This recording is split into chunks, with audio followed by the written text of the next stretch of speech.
사도행전 1장 6절부터 11절 말씀, 우리 다 함께 읽겠습니다. 시작.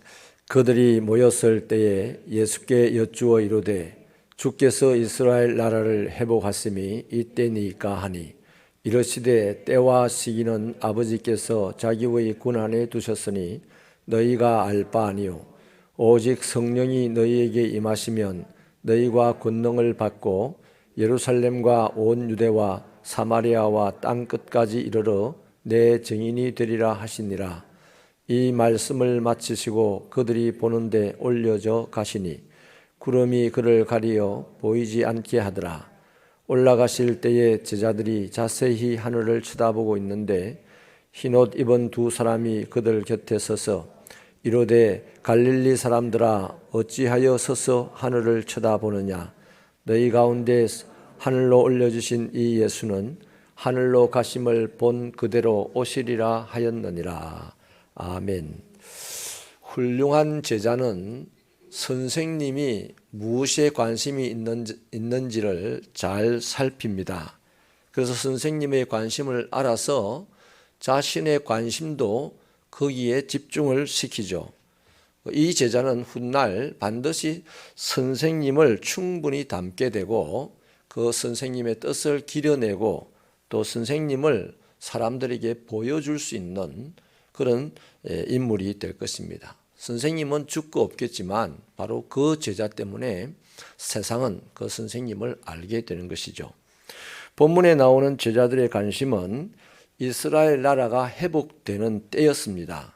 이들이 이 때에 관심을 갖게 된 이유는 순전히 개인적인 출세 때문이었습니다. 그들은 로마의 속국의 이 비참함 가운데서 해방되기를 원하였고 거기 해방되는 나라에서 1등 관료가 되고 싶었습니다. 제자들의 이러한 관심은 매우 오랫동안 변하지를 않았습니다. 예수께서 십자가에 달리려고 예루살렘에 들어가실 때도 그랬고 또 부활하신 후에 지금도 이들은 계속해서 자신들의 농공 행상에만 관심을 가지고 있는 것이죠. 이 제자들의 관심이 때로는 아버지 하나님의 권한을 침해할 때도 있습니다.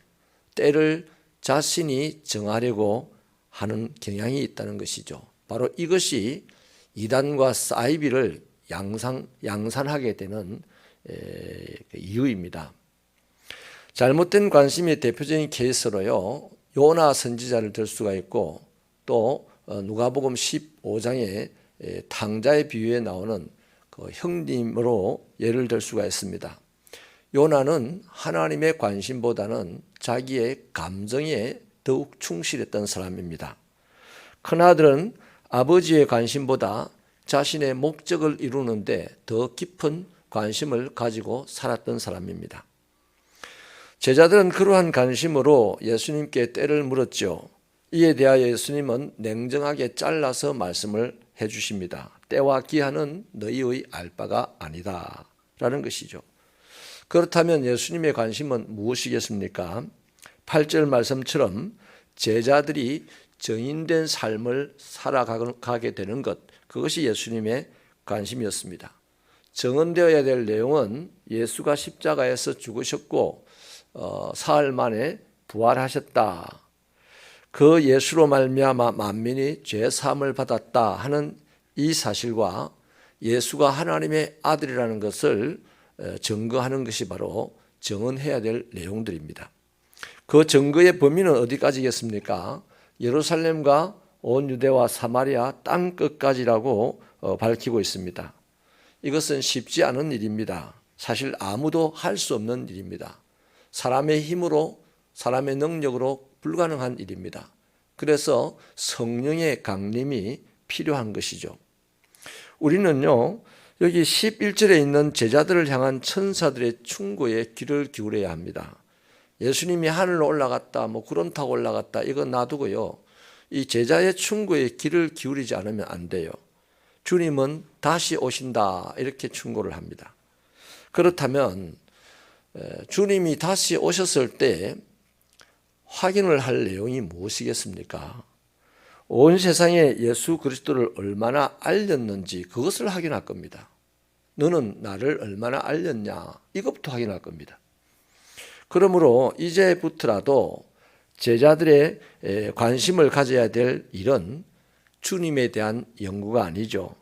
주님의 말씀을 어떻게 실천할 것이냐, 이것에 관심을 가져야 됩니다. 그런데도 제자들은 여전히 주님이 올라가신 그 하늘을 뚫어져라 자세히 쳐다보고 있었다고 합니다. 이게 바로 주님에 대한 연구라고 하겠습니다. 어떻게 올라갔다? 이런 거죠. 자세히 하늘을 쳐다본다는 것은 하나님에 대한 연구라는 거죠. 그런데 지금 하나님의 말씀을 들은 사람은 하나님이 어떻다 연구하는 것이 문제가 아니라 이제는 하나님의 말씀을 자신의 몸으로 실행하는 것이 먼저다는 겁니다. 중요하다는 것이죠. 그런 제자들에게 천사가 일갈을 한 겁니다. 이 어리석은 갈릴리 촌놈들아, 이렇게 한 거죠. 예수님이 다시 오신다라고 일갈한 거예요.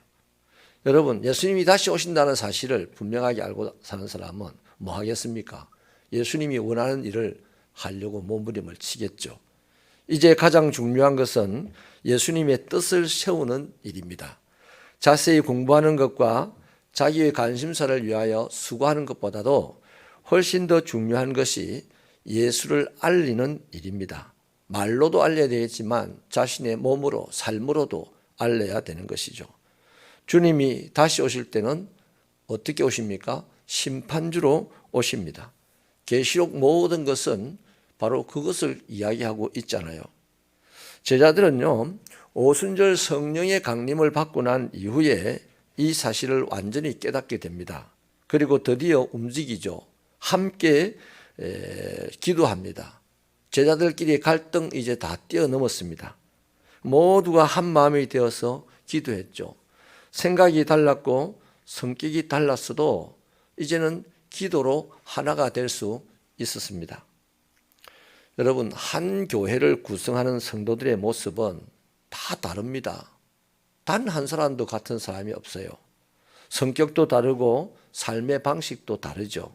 그러나 그리스도인 모두가 관심을 가져야 되는 것은 바로 자신의 출세하는 일보다는 예수 그리스도를 알리는 겁니다. 내 출세는 뒷전이고 예수 알리는 데 오늘 신경을 쓰고 살아야 되는 거죠. 그럴 때 하나님은 당신의 나라와 당신의 의를 구하는 자다 하고 나머지 필요한 것들을 주시는 분이십니다. 그래서 하나님이 주시는 것을 경험하기 위해서는 하나님의 관심 가지는 일을 해야만 하는 것이죠. 그래서 우리 새벽교회 성도들은 바로 예수를 세상에 알리는 이 일을 위하여 함께 꿈을 꾸고 함께 기도하고 함께 하나님의 승리를 보는 신앙생활이 되기를 축원합니다. 하나님 아버지 감사합니다. 이 아침에도 여호와 아버지 하나님 앞에 달려와 순례의 길 40이라는 이름으로 31번째 모임을 합니다. 아버지 하나님, 오롯이 하나님의 말씀을 우리가 상고하고 그 말씀을 붙잡고 주님 가까이 달려가고자 하는 이 몸부림을 아버지 하나님께서 긍휼히 여겨주시고 하나님의 은혜의 손길로 우리를 붙잡아 주셔서 이 험악하고 이 갈등 많고 시끄러운 세상을 아버지 하나님의 손에 이끌려 능히 시온의 대로를 걷듯이 달려가는 인생이 되게 하여 주옵소서. 모든 사람이 땅의 일에 급급하며 괴로움 가운데 살아갈 때 그렇게 비천해 보였고 하찮아 보였던 에녹은 하늘을 날아 올라갔었는데 그만큼 주님을 가까이 하고 살았던 에녹이기에 그 이후의 삶이 역사가 에녹을 증거하지 않습니까? 우리 또한 오늘의 삶이 힘들고 궁핍하고 괴롭고 바빠도 아버지 하나님의 자녀가 된 이상 예수 그리스도를 이 땅에 알리는 말과 행동으로 살아가고자 몸부림치게 하셔서 나머지 모든 일들을 하나님의 은혜로 살아갈 수 있는 신령한 삶이 되도록 도와주시옵소서. 예수님의 이름으로 기도하옵나이다.